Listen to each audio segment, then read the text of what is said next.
Miss झाली ना आपल्या परिसरातील ताजी अपडेट? अहो मग आजच C24 तास या आपल्या YouTube चॅनलला लाईक करा, शेअर करा, सबस्क्राईब करा आणि बेल आयकॉनवरती क्लिक करायला अजिबात विसरू नका.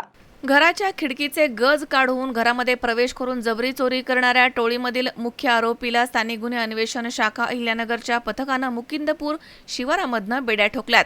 17 जून रोजी पहाटेच्या दरम्यान नेवासा तालुक्यातील भेंडा खुर्द येथील नवले वस्तीवरील बंद घराचे गज काढून 2 चोरट्यांनी लोखंडी पाईप, कट्टा आणि कोयता घेऊन घरामध्ये प्रवेश केला आणि घरामधील व्यक्तीला मारहाण करून रोख रक्कम आणि सोन्याचे दागिने, मोबाईल लंपास केला होता.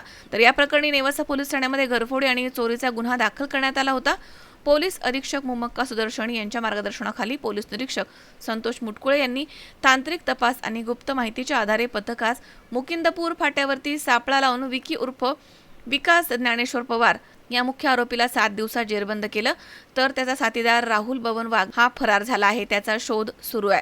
ही कामगिरी स्थानिक गुन्हे अन्वेषण शाखेचे पोलीस निरीक्षक संतोष मुटकुळे, सहाय्यक पोलीस निरीक्षक हरीश भोये, पोलीस उपनिरीक्षक संदीप मुरकुटे, पोलीस अंमलदार विष्णू भागवत, फुरकान शेख, बाळासाहेब नागरगोजे, किशोर शिरसाट, भाऊसाहेब काळे, अमोल कोतकर, बाळासाहेब खेडकर, महिला पोलीस अंमलदार सोनल भागवत, चालक भगवान धुळे आणि अरुण मोरे यांनी सहभाग घेतलाय. तर पुढील तपास नेवासा पोलीस करत आहेत. शंकर नाबदे, C24 तास, नेवासा.